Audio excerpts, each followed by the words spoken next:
Going live. Are we there? Okay, so I think Says we're live. It says we are live. Can the people who graciously are already in the chat let us know if you can hear us and see us? It says we are live. Can the people who graciously are already in the chat let us know if you can hear us?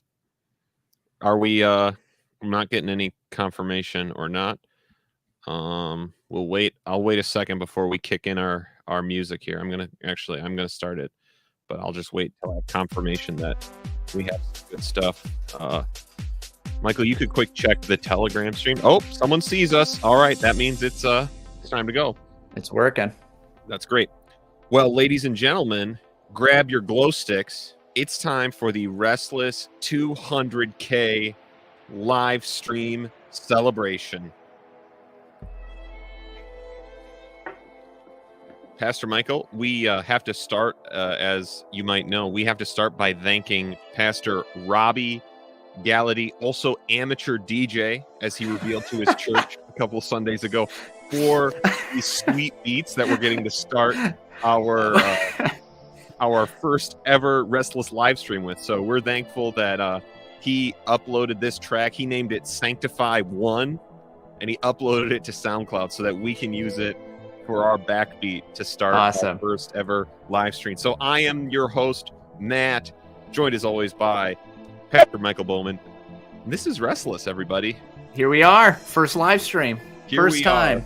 And we are certainly living in the most YRR timeline of any of them. Driscoll's back. He's preaching through Song of Solomon again. Everyone's talking about TGC articles online. What else is going the YRR way these days? The Arminians just released a really thick trying to refute Calvinism. Like, I mean, we're so back, Michael. This is our time. Really, this is our time. Things have not yet peaked, right? Like we thought that we were doing a post-mortem on New Calvinism, but really what we did was we restarted it. That's what it feels like. It all came back. It was like, as soon as we were like, let's make a podcast about this, it was like, here's all the content you could ever want. We're all back, baby. Mark Driscoll's back on top. Mark Driscoll has a whole podcast about him, and it didn't even stop him. So Here we go. Yep. So we're happy to see that here on the live stream, Charlie Self has entered the chat. But the other thing we really have to give credit to are all the Australians there. So happy Australia Day as that comes up this week. So as you know by our title, this show is actually dedicated to Australia, Charlie Self, and a bunch of good Reformed questions we are going to be doing here. Man, dude, these beats. I mean, if you played this in your service and pulled out glow sticks, I mean, it would be hard not to dance. I mean, I'll give this pastor that, but it's not bad. I am no, I don't know, what do you call it? I am no techno DJ. So I don't know if I can make the best judgments, but as far as I can tell, it's a lot of fun. I mean, you're no Robbie Gallaty, right? You have not preached in David Platt's pulpit and published multiple books on discipleship. But I guess all there is really to say is, if not the regulative principle, why not? Why not just during your sermon bust this out? So I think the Reformed advice, what do you think about this, Pastor Michael? The Reformed advice, if you're a pastor and you want to have a personality, start a podcast, right? Is that the That's probably true. That does seem, if you want something outside of just your regular day-to-day, that's probably a good hobby to go for. Yeah. So everybody, as I probably make a failing attempt here to watch the chat, I don't know how that's possibly going to happen for us, because we're still doing this show, but it's so fun that there are people here with us. And so we do wish you the best. I mean, we want you to attempt to derail the show and ask us questions live, and we'll do our best to engage with them. Honestly, so we do. I mean, a lot of the podcasts we edit, not like a lot. We're not like editing tons of content, but we do edit a little bit here and there, or maybe you and I would go on a tangent about our personal lives or something that we'll take out. So it's a little bit of a different dynamic when it's like, this is everything. It's just straight through. Here we go. There's no stopping it at this point. Let's give this great. We got to throw up this great comment though from one of the people watching is that Michael looks like a true establishment Presbyterian, whereas Matt looks like he might be mining crypto in Mongolia. You do, or like you have a live stream, but it's actually live stream doing Minecraft, and you have like right. 30 subs. Yeah, get on my Twitch stream after this. No, this is just the Presbyterian bunker that Michael keeps me locked inside, so that my takes can always be TR and not influenced by the broader world. And so we're ready to go. This is fun. We're doing it in the afternoon. This is what works out, but like I said, I think we're going to do this more often. Maybe what we'll do, maybe we can plan our next one, Michael. We can do whatever our 1 Timothy 2, I do not permit a woman to teach, Valentine's Day special. We can do that one on a live stream. On Valentine's Day. Yeah, I've got a lot of kids. What are you going to do? Go on a date? All right. Well, let's get into some of the stuff that we have planned. We're going to go hour, a little over, something like that today. And so we have I didn't convince Matt to do a 200-minute stream. It's not going to work. Maybe another time.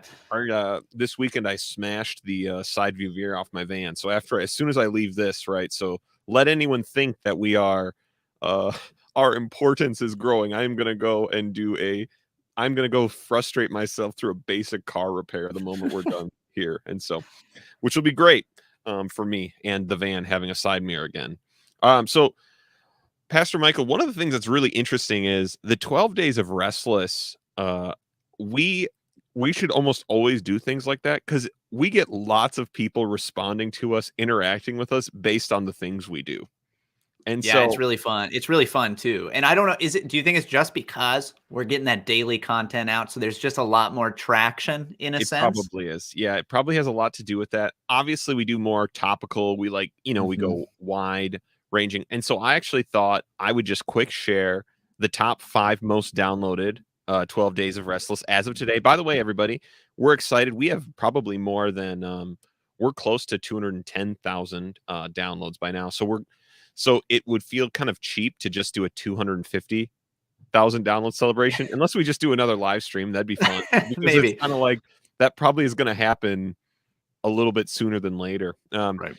And so the number one, maybe this one won't surprise you, Pastor Michael. The number 1 and number 2 ones were the episodes on Matt Chandler and Reformed Ecclesiology. No surprises there. Yep, it has Matt Chandler's name in the title, and it's inevitably, right, and it's what it's whatever our podcast is. This is the content most people subscribe to our feed to. Yep, it's what they care about. Right. Even if there's other things that we care about and we think everybody should care about, there's definitely times when we put out episodes where I'm like, that was some of our best content we've ever done. And then it's like, and half as many people listen to it because they're here for Driscoll. They're here for Chandler. Shout out to you, 2 Peter series. We love you, and we're going to finish you. So the second one, again, no surprise here because it was such a riot to do, that the He Gets Us Doesn't Get Him episode. Which is a killer name, by the way. I just want to say that was a good name. That was a good name. And so then the next one, this one was actually the big surprise, but I think just the title, again, it's got that grabby title, 25 most influential books in church history. That was a surprise coming in at number 4. I would not have picked that one. Yeah, I didn't expect to see that one right at the top, but again, it's kind of a thing that's going to have really broad appeal, and it was a great, interesting discussion. Regardless, the next one, probably one that we enjoyed maybe making the most, was 12 minutes of irresponsible hot takes. It was the most fun, hands down. Hands down, it was the most fun that I had doing the 12 days. And I mean, it was just good. And when my wife heard me editing it, she's like, "Oh wow, you do stuff like this on your podcast? I gotta get this episode." So oh man, guys, I have a horrible now that we're on a live stream, it's like, man, can I get Michael to do a spit take? It's a new horrible goal I might have. I'm gonna be careful so that does not happen. And so those are our top 5. The 2 honorable mentions would be our low energy Driscoll episode and our episode on the Aussie pastor, which we will be coming back to for all our Aussie, oi, oi, oi, kangaroo, koala, and wallaby kind of friends. So, but we've also been getting reviews, and we always promise that when we do these kinds of celebrations, we'll share some of the reviews of the show. So, Michael, I think you have some of those reviews pulled up. Why don't we? We're doing it. So I've got 5 different reviews that we'll share throughout the course of this live stream. We're going to save a couple of them, but let me just do a couple because we like to share them. We like to do it. And there will be a negative review that we'll share later. So we don't just share the positive ones. Right. Maybe this isn't like helpful because it might incentivize bad activity, but we will always share in some light the negative reviews. It's just more fun rather than the simply positive reviews. But we do want to shout out some of the people that have reviewed the show. So first, these are coming from Apple Podcasts, by the way, because I'm not totally certain how to find them in other places. So that if there's a way to do it and somebody knows and you want to send those to me, I would gladly share those as well. Yeah. But this one is this says so good. This is the title, so good. I appreciate the candor and the way these guys show other sides and biblical perspectives on popular evangelical tweets, podcasts, etc. And this actually ties to another one I want to read. This is, Good Kind of Fun is the title of this review. Both of these are 5-star reviews. 5-star. And it says, this is one of my favorite podcasts. Well, shout out to you because it says they mix having fun, being a Christian, with serious theology. And we've talked about this recently. I do think that is kind of what we're trying to do in a lot of ways, right? I mean, we want to bring a little bit of fun into the fundamentalists. Right. I mean, as we've said, there are plenty of great, serious, reformed theology, just straight teaching. And that is not. And God bless them. We love, seriously, God bless them. We listen, really great. But also we wanted to do something a little bit different, maybe. Because what's natural to us is discussing topics like this and also laughing. That's the nature of our friendship. And when we were together in the pastor study, Michael's very nice looking pastor study, that was the nature of our discussions then. And so we're sticking with it. So thank you for everyone who gives us a 5-star review. If you're watching right now, which are a few people, which is fun. You could go right now and give us a 5-star review. You could give us a 5-star review and then tell us things you don't like and would like to change. But please just, go ahead and give the 5 stars. Only give the 5 stars. If you want to give a lower star review, please visit some other Reformed podcast. That's right. If you really like Avatar, you can go ahead and review someone else's podcast on Avatar. So we've got we are packed full of topics today. So let's work through some of the feedback we've gotten on the 12 days of Restless. Let me give you, as I always say, we're kind of going to be doing additional feedback on these things, all kinds of stuff. So we're going to start though first with something of, I guess, kind of a correction. We mentioned the SBC being partnered with the He Gets Us campaign. I received a message that ironically, after the director of the North American Mission Board apparently researched it more, they pulled out. And here's the statement. I just, because we have Southern Baptist listeners, I feel obligated to make sure everyone knows this. Ezel said, Kevin Ezel, that's the guy's name. However, upon further consideration, the effort is too broad for us to directly connect with the campaign. In my desire to help our churches, I did less diligence than I should have. That's on me, and I apologize. Although NAM will not be involved, we will pray that the conversations begun by this campaign will lead to gospel-centered conversions and cause many people to seek and learn about Christ. So, Pastor Michael, so again, for those of us in the PCA, the idea that if something is too broad for the entire SBC, maybe the most broad, what is it even? Yeah. At this point, it is just oxygen. It's just, yep. I mean, it's just ubiquitous. It's shared by every single person on the planet. What is distinctly Christian about it at all? Yeah. That's the question.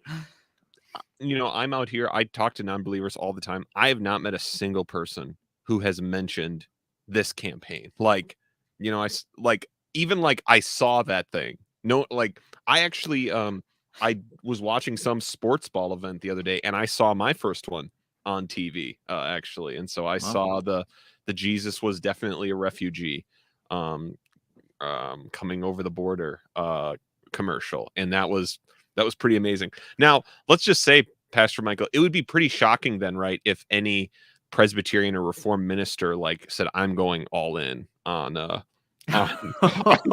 you mean this," right? you No, mean no, like I don't.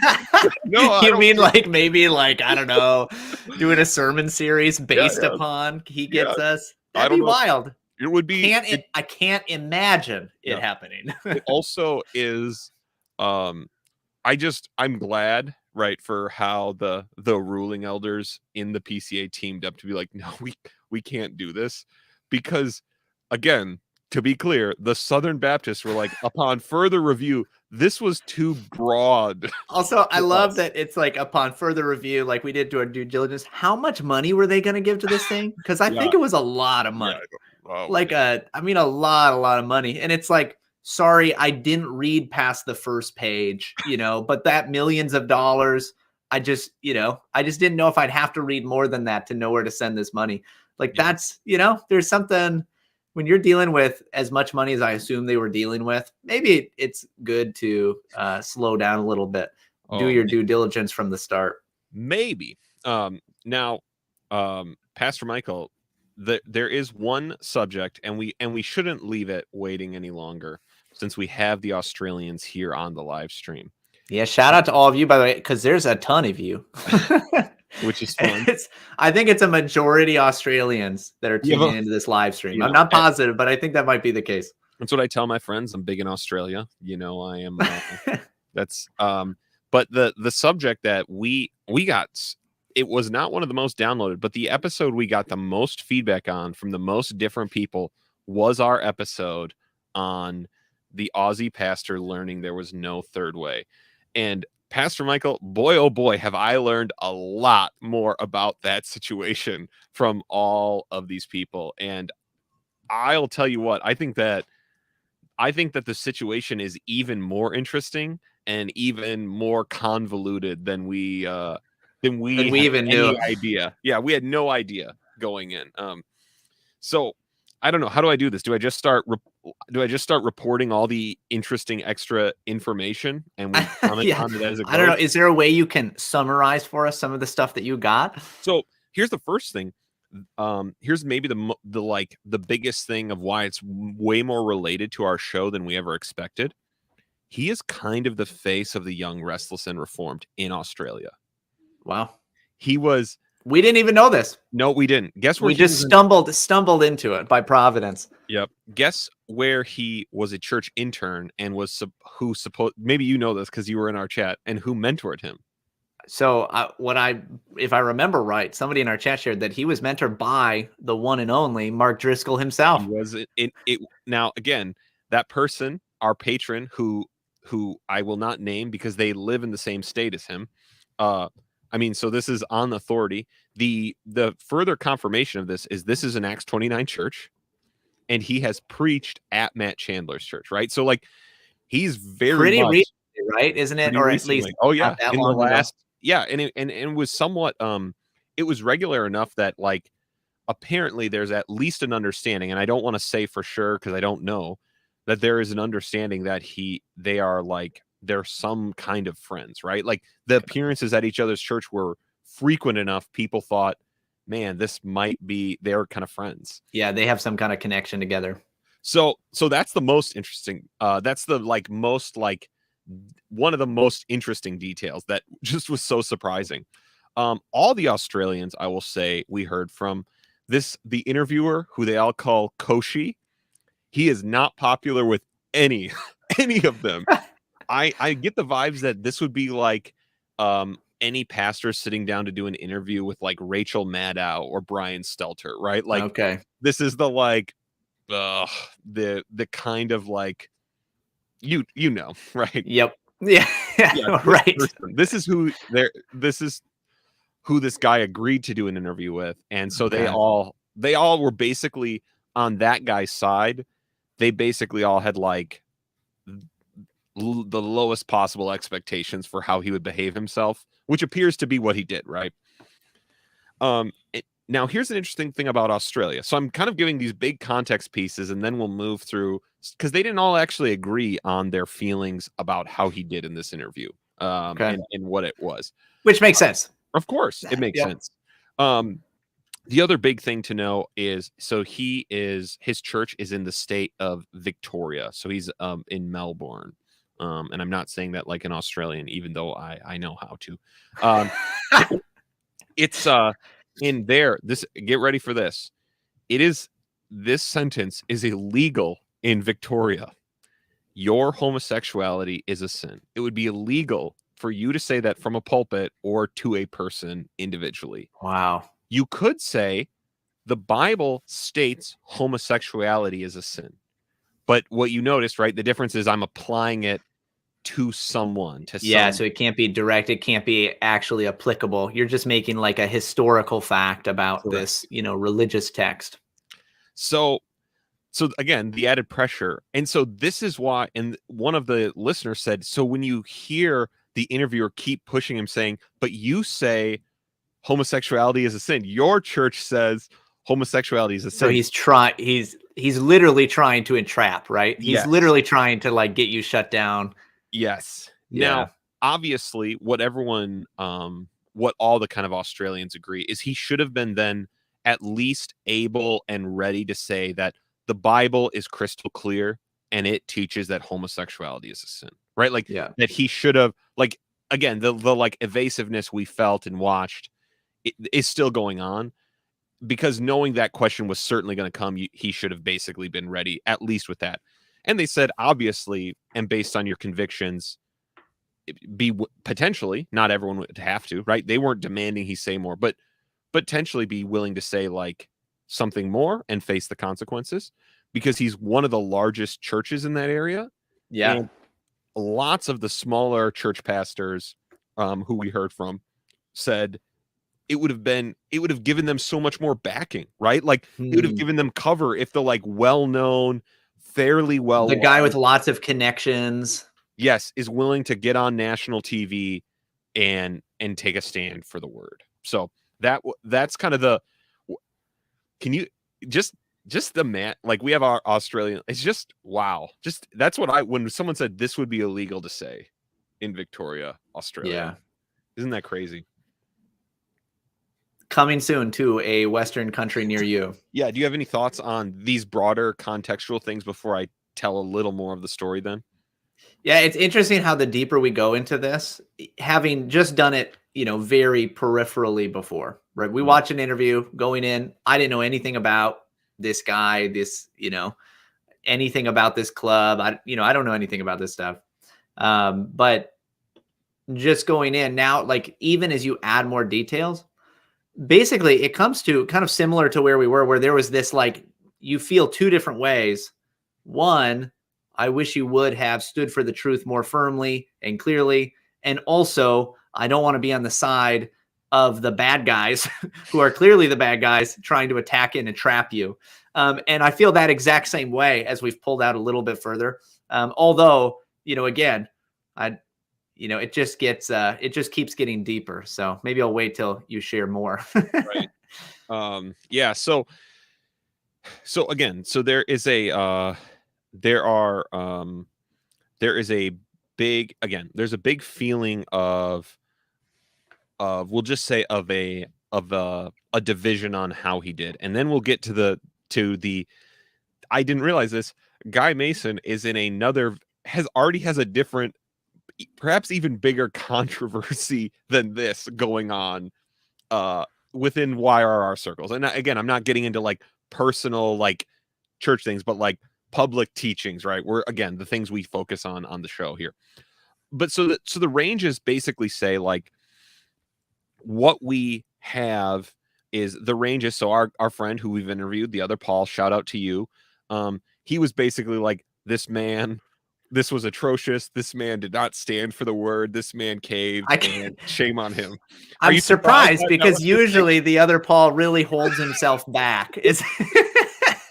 I wish I had the tweet to put up on the screen where he was like, where he just was like, yeah, this guy, let's get him out of here. Don't be ashamed of Christ. Like, Usually such a gentle man, the other Paul. I know.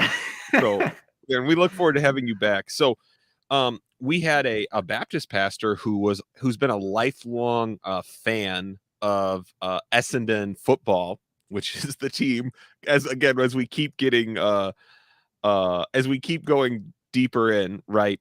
So he's on a national show, and he agrees that like this is was not a good showing, but that his basic overall feeling is like this was truly like we can't ignore, because he's like, you guys don't know how difficult right a position it is. And that's obviously what we've been trying to show here in here on the show. So this church, City on a Hill, has campuses in 3 different states. And they are part of these are the churches that people think of when they think of like Reformed churches. So this is why I say this is like the YRR, the face of the YRR in Canada. So he's been there since the church in Canada, is is that? I mean, sorry, not Canada. He's Australia. I was reading someone's comment, and so he's a writer. It's hard to keep straight the That's totalitarian states, Yeah. And so basically, and then he added this information that that later the football club and this guy, they kind of released a joint statement. I don't think the guy got his job back, where they like apologized and they said, yes, faith is part of what we need to tolerate, right?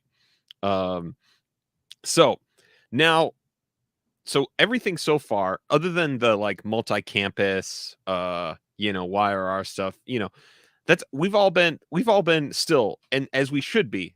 Like I said on one of the little live videos I did during the 12 days of Restless, the biggest thing I took away from that is when Michael and I sat down and he said, wherever this goes, I'm on this guy's team. I'm not going to be on, as now we know, Australian Rachel Maddow's team. I'm going to be on this guy's team. I want him to do good. I want it to go well, and I'm not going to root against him. And that's been what we've done so far. So perhaps now is the time where we have to complicate our oh boy. I knew this is coming. A little bit.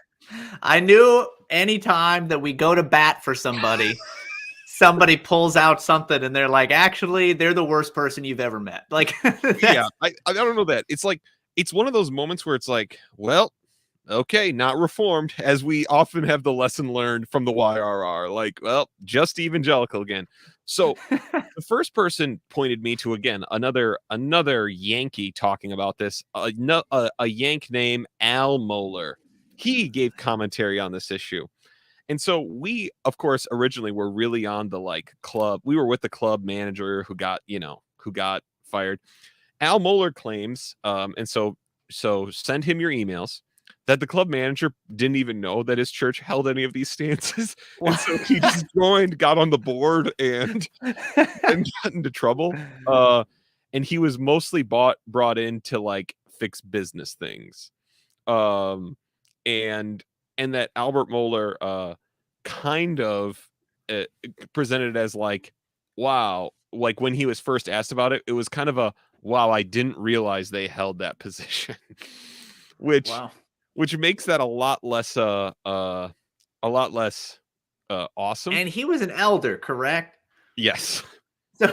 So he's an elder. So also, shout out, I see the other Paul just joined the chat. I don't know if he was here to hear us shouting him out. The other Paul, we shouted you out. We're talking about our good friend, the Australian interview right now. And so here is the other issue that we have we had brought to us is, so one, this club manager maybe wasn't making the courageous stand we gave him credit for. But secondly, Guy Mason has had a bit of a bit of a difficulty. And maybe the way we can present this is let me present to you a yay, nay, or nuance of a statement from a, Oh, no. from a recent sermon at a quote unquote Reformed church in Australia, Acts 29. Here we go, Pastor Michael. Yay, nay, or Oh, nuance. man.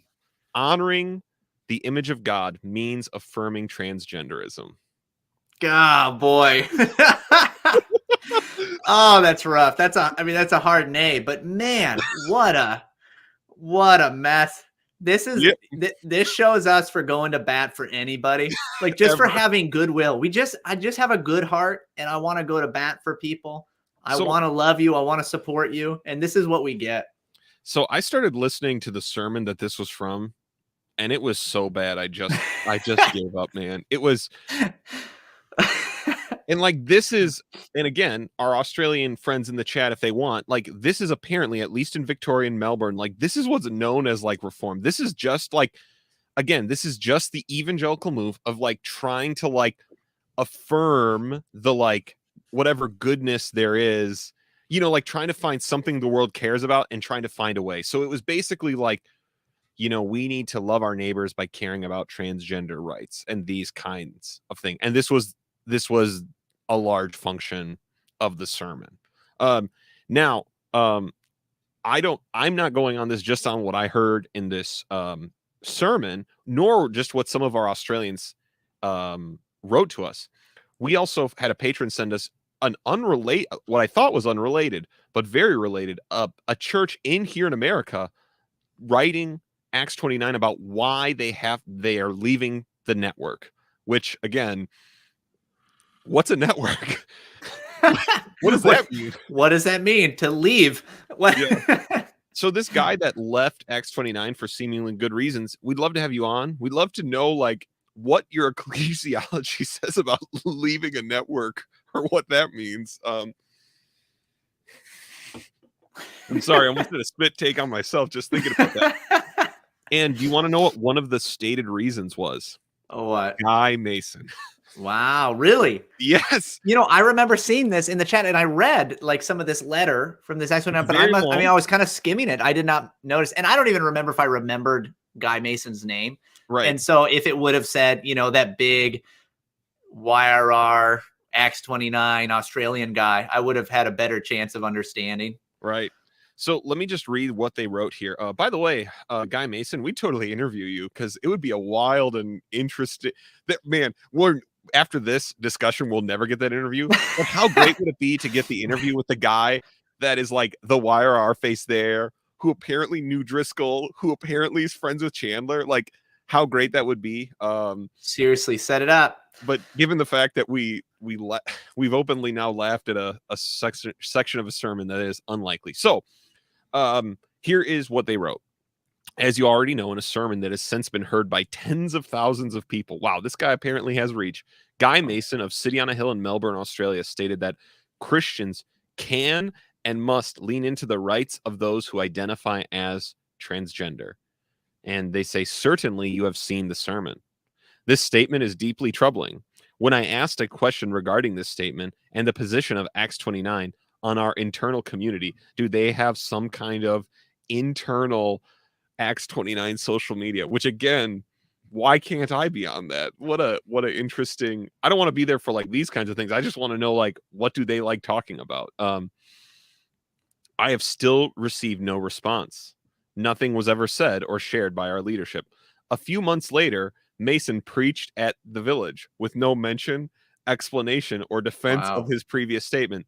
That was a statement in itself, and I believe many pastors in our network took notice. Wow. So Pastor Michael, this is everything. This is I mean, we could go on this. We've been doing this for 15 minutes now. Where does this leave you? What thoughts do you have on this whole overall? Let me just put on the screen the other Paul's thoughts, which is the emoji 25 times. On brand. Very on brand he here. says Victoria is their California. So he's another great one from the other Paul, that it's only a matter of time before whosoever will not affirm the validity of transgender identity, let them / they, of course, be anathema.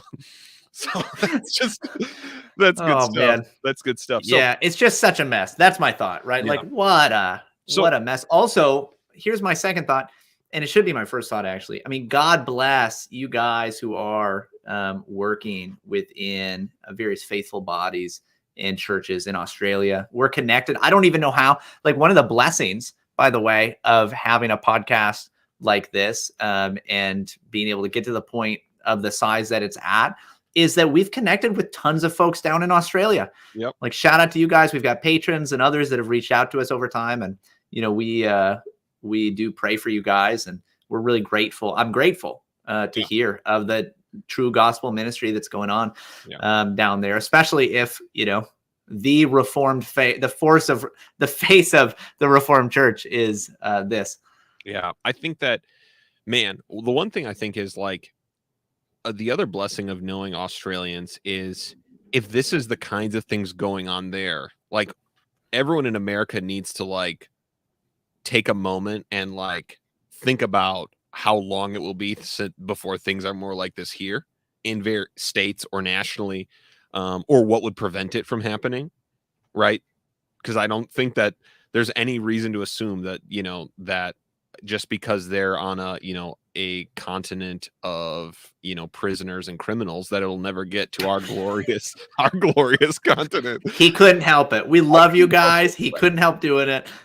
I understand you're either a criminal or a kangaroo, right? I get the culture. Happy Australia Day, everybody. But the other thing I think is, I think the other thing is definitely a huge shout out to all the people, right? The little Presbyterian church that we've heard from, you know, even this Baptist pastor who's a fan of that footy club, you know, definitely that these people are doing whatever they have to maintain their integrity. And then of course the other lesson is, as always, was the YRR reformed? Maybe it believes in the doctrines of God, but I don't know that other than that, anything classically Protestant, anything classically Reformed is really found there. It's just as we like learned as we did this podcast, like 3 episodes in after studying things, we're like, oh, it's just evangelicalism again. It's just evangelicalism again. So we need a massive here. Another massive shout out is now coming here. So Pastor Michael, are you ready to close the book for now on our good Aussie friends? I mean, not on you guys. We're closing the book on Guy Mason. We would never close the book on you, our faithful listeners, who happen to be from Australia. And I'm willing to take almost any well, I wouldn't say any, because he could be like, yeah, we can't talk about Mark Driscoll, Matt Chandler, that sermon, that interview. Then it's like, I don't know what there's. I don't want to talk about your TGC articles, man. I don't know.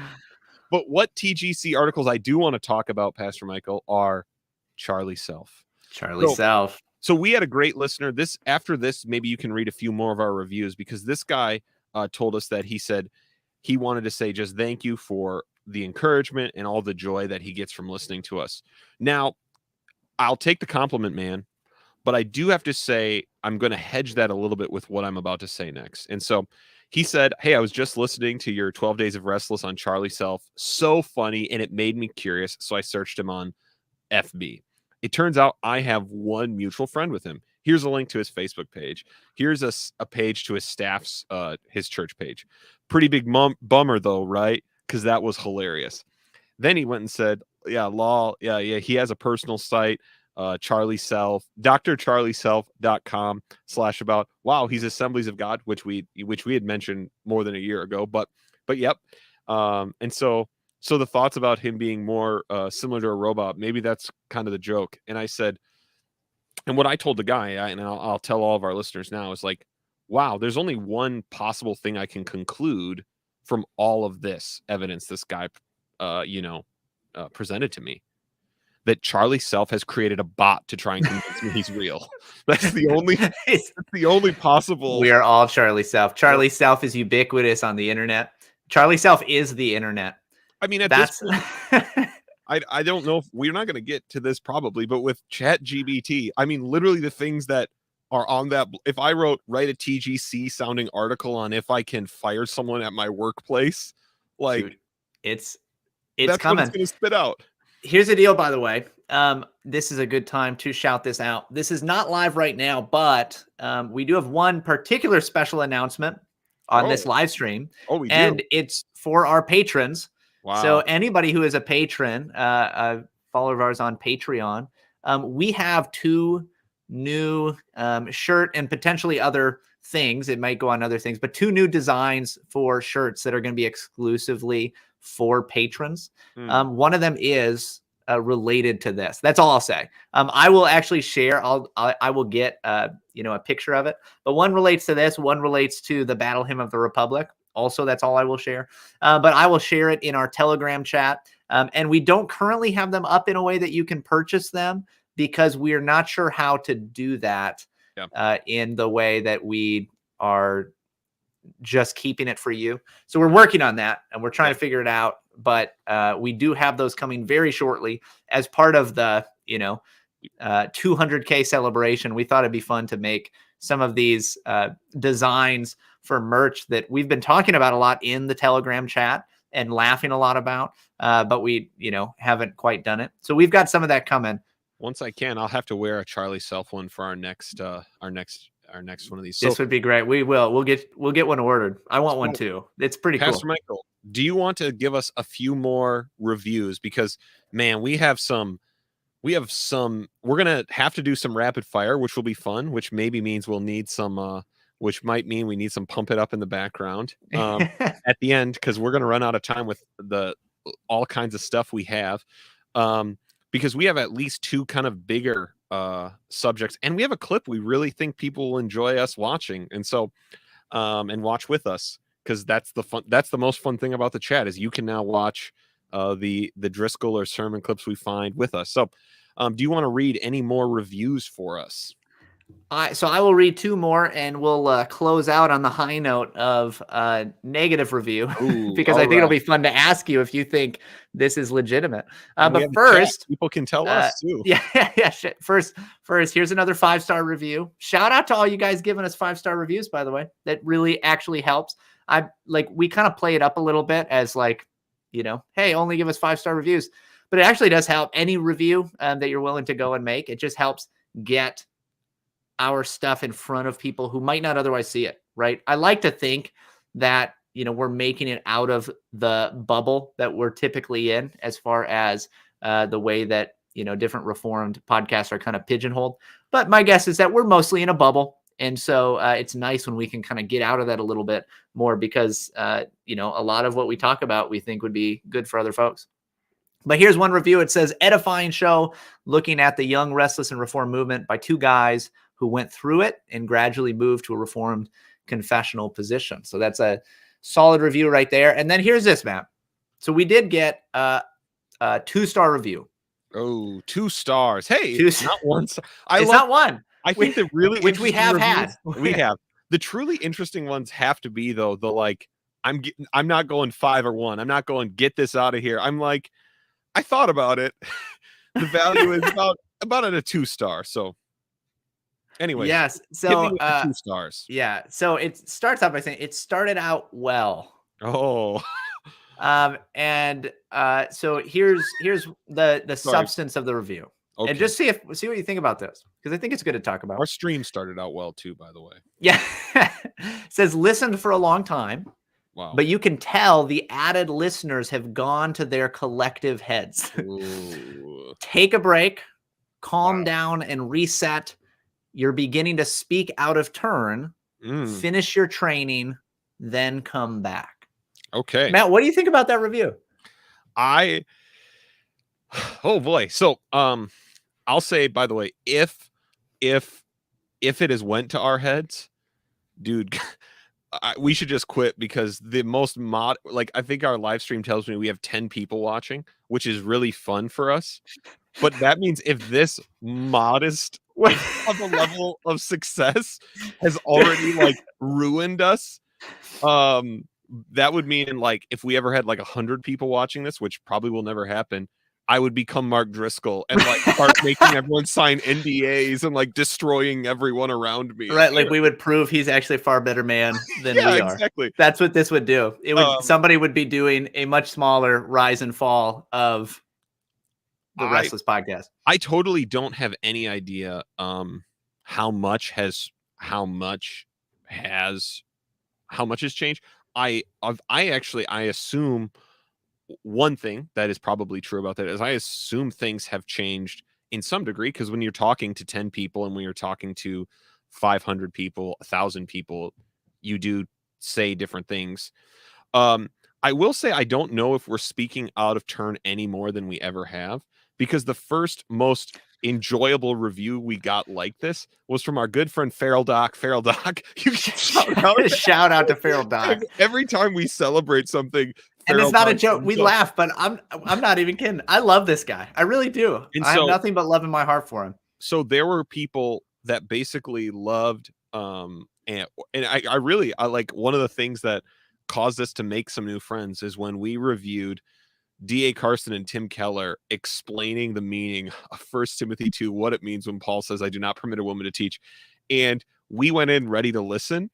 And the I don't know, second half of that is just full laughter, because at some point we realized they were never going to say what it meant. And so from that moment, we're like, we have been willing, to perhaps use a tone that some people say is not good, some people say is fine. People are divided on it. Now, it is interesting they've been listening for a long time and now think that. So this is my first request to everyone listening today. Dude, if you're like, man, I've been listening for a while, this is so fun, I wonder when I'm going to review it. Today would be a great day to do it, so you can't. If you still like us, review, yeah. please review if you still like us. This is your time to, if you're gonna. Yeah, no, I think so. Here's one of the things that is true, and especially as we have gotten bigger. Number one, I think that we have gotten better at just broadcasting or like technique. I really think we probably have. I've listened to some of our older episodes and thought, we weren't like, I think we probably weren't quite as comfortable, right? So we've gotten more comfortable, even to the point where sometimes I think undoubtedly there are going to be times that we cross the line. I know that that's going to happen because right now it feels like I'm just talking to you, right? And you and I, like the way that we just talk to each other in private is a lot different than what we're typically going to do for 1,000 people, right? But sometimes that it comes across that way in part because that's what it feels like for us. And that's one of the dangers probably of podcasting. Right. And I also know that we like to play it up, right? We're literally doing a 200K live stream. Right. Like, wow, look at us. We did 200K. And that's not like, seriously, I don't know if I can, express this. It's not because we take great pride in this, right? Because if you saw our regular lives, we're literally regular guys. Sure. Like there's nothing like spectacular about like our normal lives. I mean, look at my background. Look at my background. Like, yeah, especially look at Matt's background. Dude, undisclosed location is the only way to describe it. That's probably how I'm going to introduce if we ever do this again, that I'm broadcasting from an undisclosed location. Oh man, from this bomb shelter. Yeah, like I mean, seriously, like we just live very normal lives. We're not like in these big churches where we're super well known or popular. If you knew what it was like to be a confessional Presbyterian pastor where I live, it means nothing. Right. Like nobody cares. Right. I like to think my congregation is thankful for the ministry, but outside of that, it's like, it is obscurity. Right. And that's fine. Like, I'm very happy in the position that I'm at, but like when we do this on the podcast, in part, like I am, and I think you do it too, right? We're kind of playing roles, right? Like we're playing things up, we're hyping things up, and we do this just the two of us too. We have fun doing this, but there is an element, I would say, of almost like an acting, right? Like it's just because it's more fun, right? It's more entertaining, I think, when we act this way, as opposed to maybe, hey, we're never going to bring up the fact that we've been able to like take what was just a conversation we had at a pizza place and turn it into a pretty significant podcast in the reform world. Like that's a fun thing to talk about. And I think that I think that that's probably a lot of what comes across. Well, So I actually understand. I think it's possible we could come across that way, especially when people don't know us, or like even, I mean, our patrons, they don't know us super well, but like they interact with us regularly. And there's like times that they're like, hey, actually let us issue corrections. Let us tell you why you're wrong. We'll be in discussions and share something, and people will be like, hey, you're not right, and here's why, or I want to defend that. And that's good. We like that. But it's not like hey, you can't do that, because we are the kind of guys that have a big podcast. Don't know if you noticed, we're kind of a big deal. There are two things I'll add to this, and then we'll move on. This is just the indie band dynamic, man. Back when all these people did was play my tiny little venue, and I knew them there. The moment they went on a tour, it was trash, and so that dynamic will always happen, and I don't blame anyone, because I've had that feeling. But I think the other thing of if I were to say what gets played up, obviously we have, we tell intentional running jokes or whatever. But I think the big thing that when I talk to you here and when I talk to you other times is, one, we obviously we purposely attempt to keep, we do even with the joke we made at the beginning, if you want to have a personality, if you're a pastor, you want to have a personality, have a podcast, right? We do separate it very much from our everyday lives. And when I talk to Michael this way, I can't ever talk to him like he and I have all the shared knowledge and experience we do, because that's actually not something that's shared. So if we're going to let's talk about Guy Mason, I have to say, okay, we're now talking about, right? I have to say that, whereas with us, because of natural dynamics, we don't have it. But again, now I'm getting into the weeds of how boring, how you broadcast, and the live stream viewers are just dropping. It's gone from 10 to 8, from 11 to 8. Man, they're dropping like flies. So let me make one statement of what it would actually mean for us to speak out of turn. And so actually, this is something we, again, probably have been criticized on both sides of. Tim Keller is the perfect example. Because he is an elder in the Presbyterian Church of America, right? There are podcasts where you'll just hear him said, this man's a heretic. He's evil. He's bad for the church. Michael and I don't feel the freedom to say anything like that, nor would I say I think that, right? Nor would I say that he's... Yeah, we don't think that. Yeah. But also, even if we did, right, I don't think we'd feel free to say it like that on a podcast. Because that would truly be speaking out of turn. Because there are things we are bound to by the word of God and by the church of how we can or cannot speak. And so if we violate that, which is of course possible that we will, likely we will or have, it's fine, to contact us, right? I broadcast with someone who I literally have some accountability, right? We not only have accountability as Christians, but we have accountability in membership of the church body and presbytery we're part of. And so, and obviously for me, the scariest thing that ever happens is when this show is brought up to me by someone from the presbytery, because I'm like, oh man, that's because again, it's I put this out here and I do stand by what we do, right? But now, that's the thing that actually probably would shock people, is whenever someone in real life says, hey, I was listening, that's the moment where I'm like, oh man, that's a bummer. It's again, it feels pretty divided to me. So also, it is just weird, right? I mean, it is a weird thing, even just to do this, right? We're live streaming. Yeah. Sometimes this is something I think Darren Doan once said on his podcast, who, shout out to Darren Doan. He's got another podcast out, which I love. But he does a lot of stuff just with marketing, social media stuff. One of the things he's talked about is a lot of people are like, oh, these people that you promote something they do on social media a lot, man, they must be really full of themselves. And obviously that's true sometimes, but also do you know how humiliating it is to put something out, or even to look at yourself on a live stream and be like, man, everybody's seeing my mannerisms and they're hearing my voice and it sounds like this, and they're hearing me say and and all of these things. But ultimately we've thought there's great benefit in doing this. It's literally born fruit, even just in our personal lives, right? Offline, it's born fruit. And so it's become valuable to do.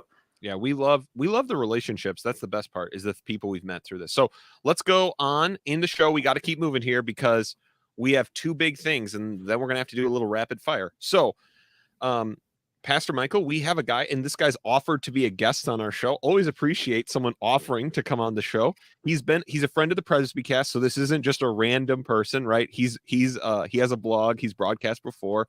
I believe he's kind of a libertarian-minded Presbyterian. And so he was interacting with the comments we made about Christian nationalism. And so he said he writes about and talks about the Presbyterian view of disestablishment, right? So this is obviously the idea of no kind of established religion. And he says, for example, that would be preferable, and that as Presbyterians following Hodge, we should hold to that view, right? And so this idea of an established religion isn't even new in the modern age, right? This is what the neo-Calvinists were representing in Hodge's life. And so that there is and he says, even the Reformed Hodge opposed even this idea of that we're not going to try to form one church or anything like that. We're going to just have a general establishment of some kind of Protestant, or not even Protestant, just Orthodox Nicene Christianity. Mm-hmm. And he said that basically Hodge opposes that because of the fact that whenever the government would have any kind of role, there's always coercion involved. And so therefore, because there's always necessarily some kind of violent coercion involved, even like these kinds of forms of these kinds of things would be negative. Now I'm going to let you respond to that, but then I'm going to, I don't know if one of the things we were saying wasn't heard by him and others. And so I think I should clarify it a little bit. But yeah, what do you think about this? Again, if we want to talk more about this, he said, I'll come on and we can talk about this at length. He really appreciated what we did with the Deacon of God, putting together the confessional things, right? So again, this isn't an attack, right? This is a very friendly engagement on the subject. And so, but what do you think about this idea, Hodge? Again, we're doing such a cursory overview, right? Yeah. I don't know. That's what I'm going to say. So this is actually something I was thinking about earlier this week. So I actually had a guy reach out to me that listens to the podcast and to my personal podcast, and was just, just encouraging about some of the work we do. And one of the things he asked me is, because I always put out there, especially on my personal podcast that I do, Theological Grazing, I just say, hey, if you want to talk more, if you have, any questions or thoughts about this, just email me. And I give my email. And so this guy did. He took me up on it, which is great. And that happens pretty regularly. And it's really fun for me because I get to go deeper in certain ways than otherwise. You get to actually interact with a person as opposed to when we're just putting these out. And it's like, I know people are listening, but it just feels disembodied still. But anyway, one of the things he asked me was about resources potentially on church state type issues and, ideas of Christian government and all of that. And one of the things I told him was, I really don't feel like I am the right person to give a lot of recommendations on this. Not because I've never thought about these things. I do, right? I do read about these things. I do study them some, but it's cursory, honestly, in part because I just don't have time. I'm intrigued, I'm interested, but I just don't have a lot of time for it. And so I've benefited from the work of a lot of other guys. Shout out to Andrew Smith. I saw him in the chat earlier, and Caleb Castro over at Once for All Delivered podcast. Check that out if you haven't, but they're doing some great work with some of this stuff, I think. And I've been really benefited from their podcast. And so I listen to these things, but I don't totally know what to think. I've got ideas, I've got thoughts, but I generally am, I have within me two wolves. One of them is pretty strong libertarian. I want to just farm and pasture and be left alone, right? I've got that German farmer moving to Wisconsin or Iowa vibe that I don't care. Leave me alone. So I've got that going up, but then I also just I tend to lean more so toward thinking there should be some kind of established religion. I don't like the idea of an established religion that is maybe really narrow, right? I don't know that I kind of like the idea of an established Presbyterianism, but only as like a fun ideal to talk about, not as like a real thing when I think about reality. But having some kind of, established religion as a country, I don't know if it's possible at this point for us. I think it might be like right though. I think it might be necessary even to maintain a national unity. And Yeah. that might be hard because sometimes if there are multiple, kind of vying for establishment status, that obviously creates significant problems and tension. So I know there are problems, but I definitely lean in that direction. But I say that again and saying, I don't know. I really don't.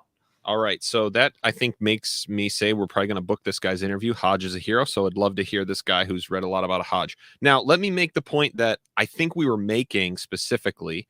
Our specific point in the things we did over the 12 days of Restless regarding Christian nationalism were obviously not like what we did with Stephen Wolfe, where he came on, he explained his view to us graciously for about an hour. And so that obviously wasn't it. The point we were making in and so I think it would be actually great for us to have someone present a very hard other view. I think that'd be great, and do it from historical reform sources. Love it. So we'll book that. That's coming up.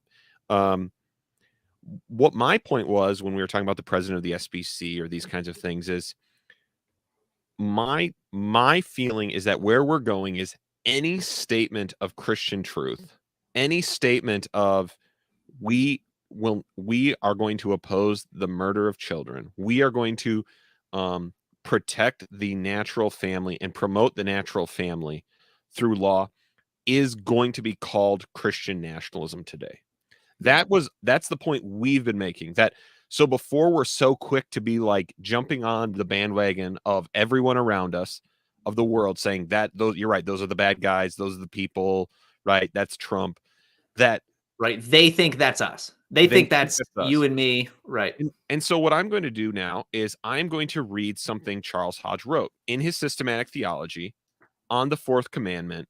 You can find this on page 343 if you own this, or it's in your massive church library, as Pastor Mike, as people have commented here on. It's right over there. So let me read this. And Pastor Michael, you tell me if this probably gets called or not, what this sounds like to you. If Christianity requires that one day in 7 should be a day of rest from all worldly vocations, the government of a Christian people cannot require any class of the community or its own officers to labor on that day, except in the cases of necessity or mercy. Should it, on the ground that it had nothing to do with religion, disregard that day and direct that its custom houses, courts of law, and legislative halls should be open on the Lord's Day, and public business should be transacted as any other days, it would be an act of tyranny and would justify rebellion. It would be tantamount to enacting that no Christian should hold office in their government in any way, or have any share in making or administering the laws of the country. The nation would be in a complete subjection to an imported group of atheists and infidels. Do you think Charles Hodge, in what he just said, gets called a Christian nationalist today? Probably. I can't tell. Is he arguing for that, or is he saying that if you're that the government of a Christian people, if it would require any my watch just talked to me. That's never good. Charlie Self is listening. Look out. If the government, the screen starts to fuzz and all this, it's just code. No. We're lost. That basically, if any group of its officers or any class of people is required to work that day except for in the cases of necessity and mercy, if they're just going to disregard that day and say everything should be transacted the same way regardless, that on a Christian people would be an act of tyranny, because you are forbidding Christians from then being able to hold public office or take certain roles, because they would therefore have to break the Sabbath to do it. And he's saying that would be worth an act of rebellion by said people. Wow. Yeah. No, I mean, obviously that would be called Christian nationalism of some kind today, because it's taking seriously the biblical commands and how that applies to the Christian life, and then applying that to how they might be able to interact or not with the civil realm.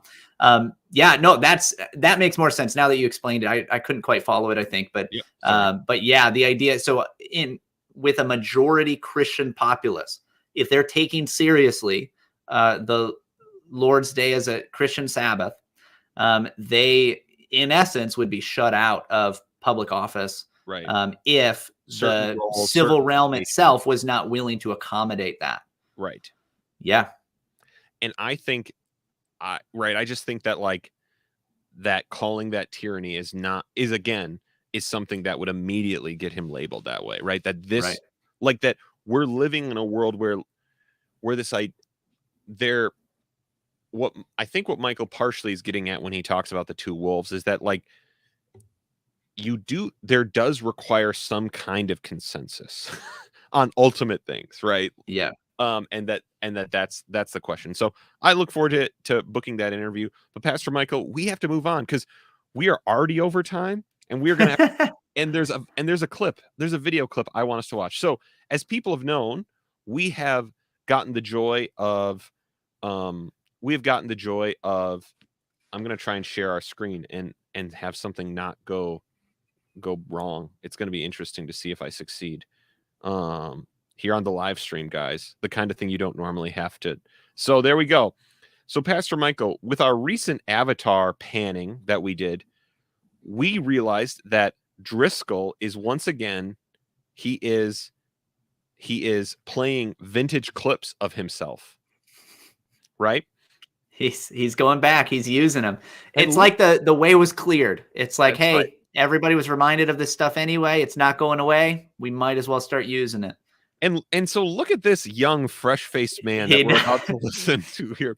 So we had a listener say, yeah, these are coming out semi-regularly. So this one came out a week and a half ago. And so I just thought we really don't, but I mean, at least I don't. I think that technically our Restless like Instagram account and stuff follows Mark Driscoll, but I don't ever check his stuff. I never see it. So we really do get all this stuff from people that listen to us. So I am hoping this will give us some classic Driscoll fire, because this video is titled... You haven't watched it? I haven't watched it, no. Okay. Jesus was a sinless man, and he knew there were appropriate times to get ticked off. Enjoy this throwback clip from the Vintage Mark series. Vintage Mark series. Oh, it's gross, but anyway. Go ahead. Dude, what vintage is this? Is this Mark clip? I'm Example A of what it looks like for ministry to go to your head. Yeah. All right. So you'll have to tell me if you can hear it, and we'll assume everyone can hear it if you can. Things are worth being angry. You got it? I got it. Oh man, and he's already fired up. About some things are worth fighting for. Some things are just wrong. Did Jesus ever get angry? Yeah, he did. He goes to the city of Jerusalem. He goes to the temple, and he sees that the worship of God has been turned into a commercial business to rip people off and take advantage of them. And he never sins. Jesus is sinless God. We believe that.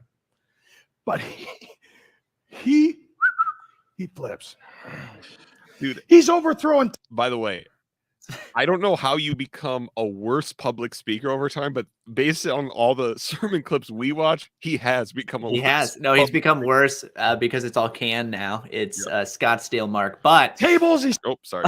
Well, I was just gonna say, you might not want to be putting out clips about the people who turn the ministry into a commercial business.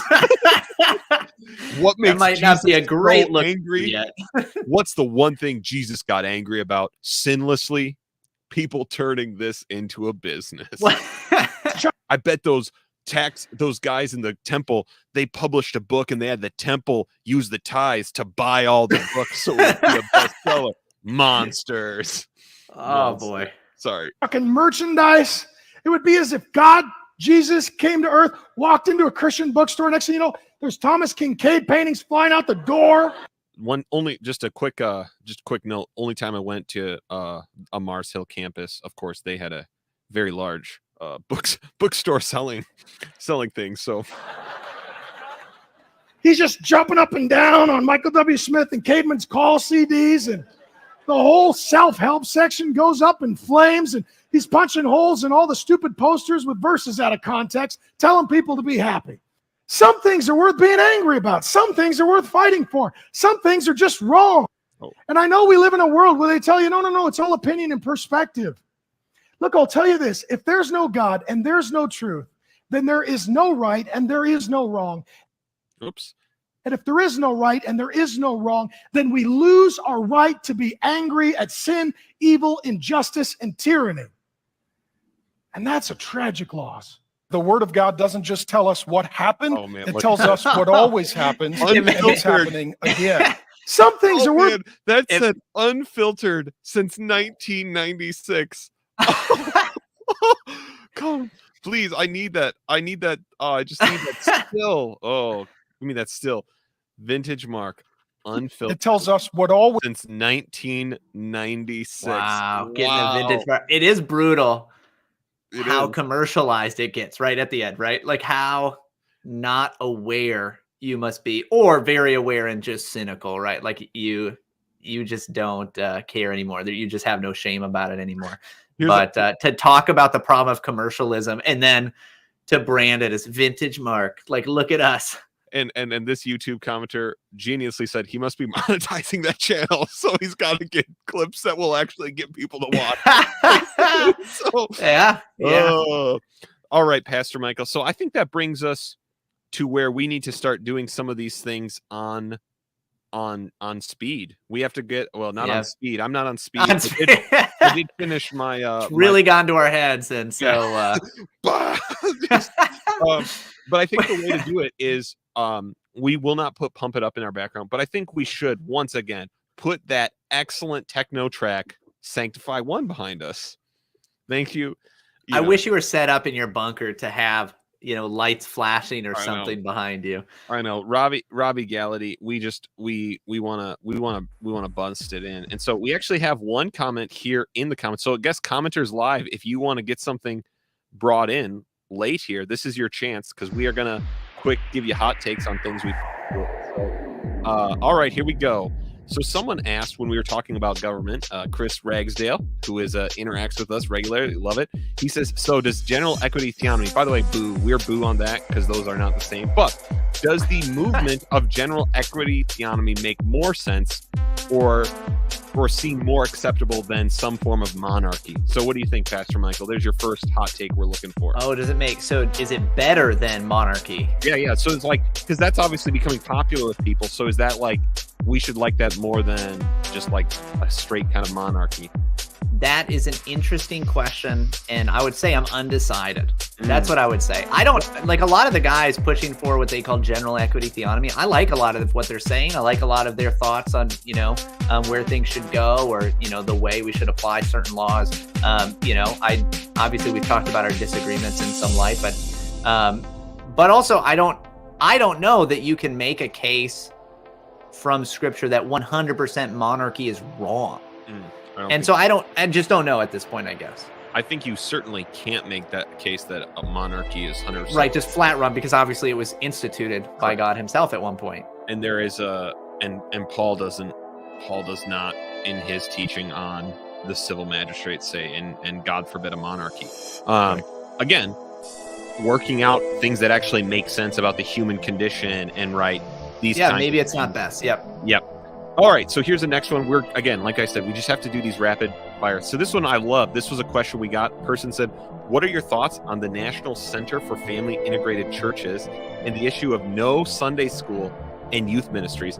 By the way, they have a documentary. I don't remember what it's called, but it was the first documentary I watched, and I was like, oh wow, I guess we should keep kids in church. So what do you think, Pastor Michael, specifically about their hard, no Sunday school, no youth groups kind of the kind of stand that they take?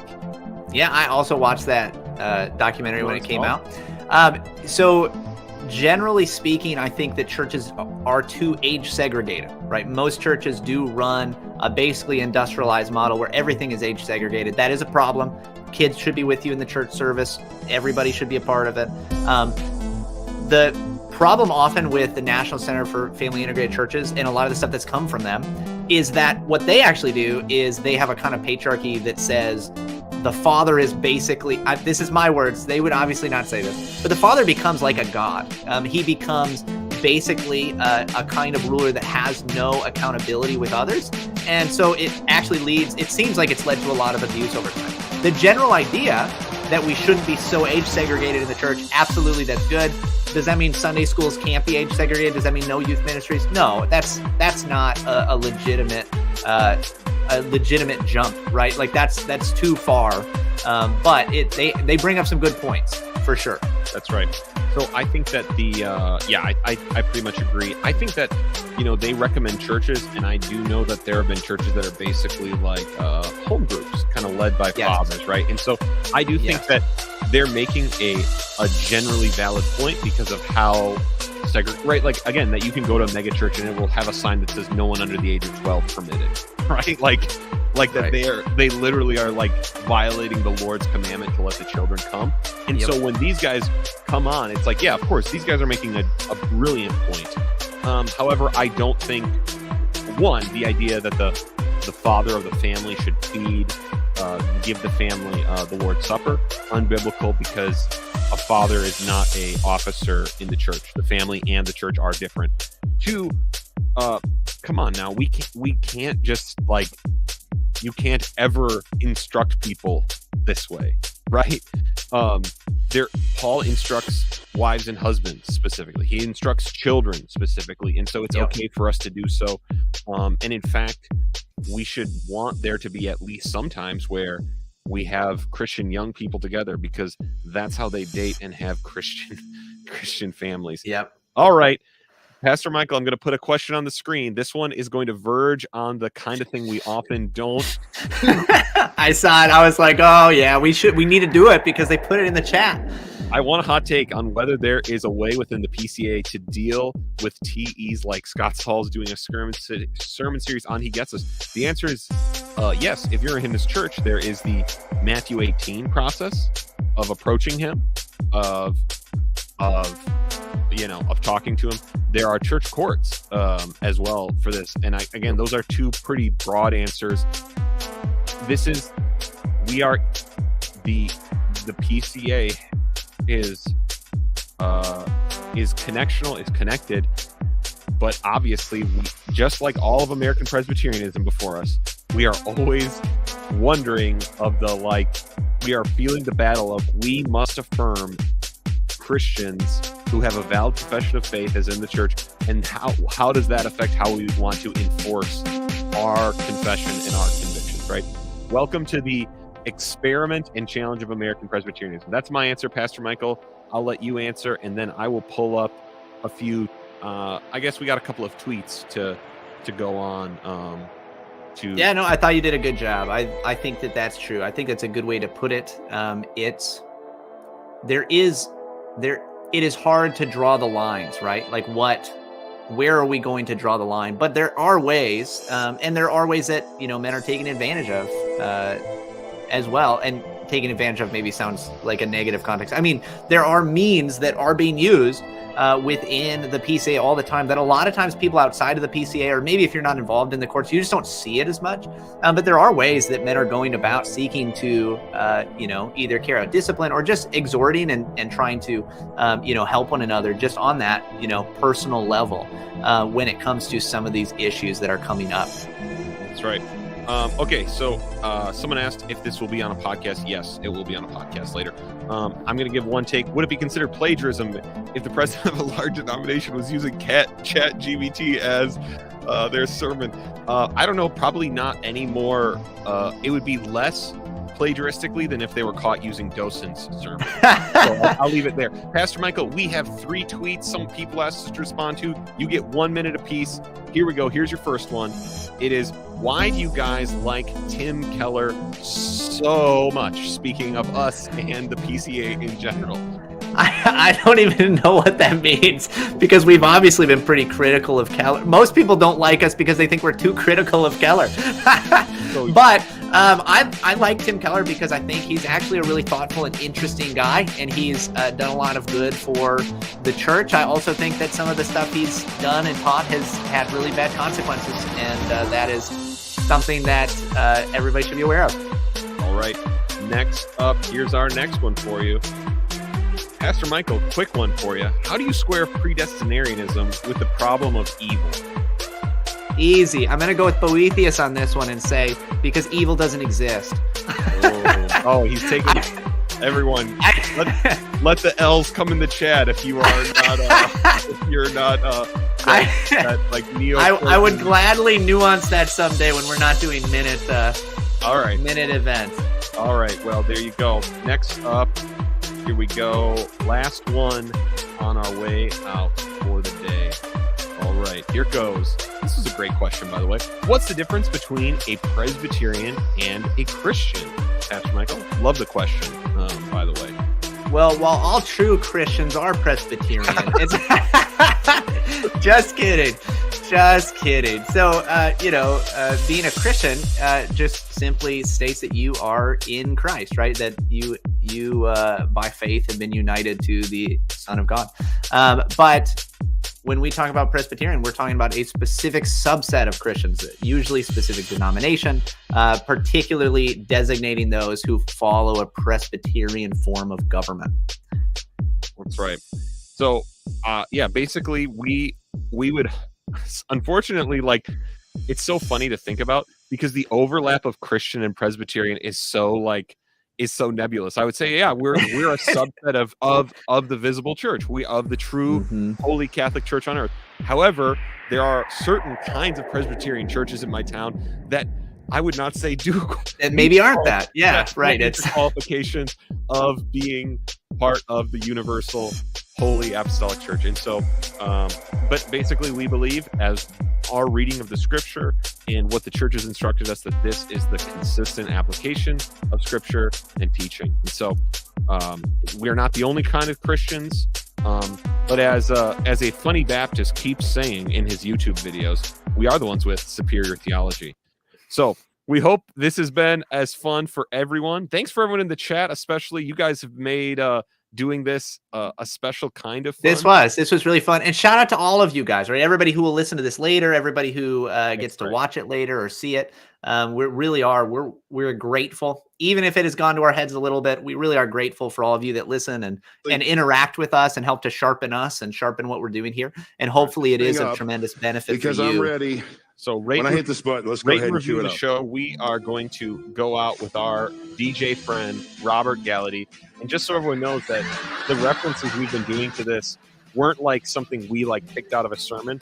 No, this is just something he shared. And that's why we wanted you all to get to enjoy it with us. So, Pastor Michael, thanks for spending the afternoon with me this Monday. This has been fun. I've really enjoyed it. We've been, it's been great. And so we will catch you all next time. Hey, thanks everybody. I'm going to cut this out, obviously, but I just want to say thanks, especially to everyone who is in our YouTube chat. And so that was really fun to get to put your guys' comments up on the screen. And so we're thankful for you all. If you listen to part of this or whatever, we are going to find a way to get it out on our podcast. I think I'm recording it in 2 places. That was my biggest fear, is that we would do more than an hour of work and then be like, oh dang, we don't have something to go out for the podcast. Because our podcasts typically get more downloads than 8 people. And so you guys are our favorite 8 people today, but we would like an hour and 20 minutes of the podcast to actually be able to be usable. To be usable more broadly as well. Yeah. So anyways, it's great. And so it was fun. Successful first live stream. We'll definitely be doing it again sometime. Yeah, we're doing it again. So, okay, we're glad that it was fun. We had fun. I'm going to go try and fix a mirror on my car. So, all right, we will catch you all later. I'm clicking end. So I think that means you're going to all stop seeing us.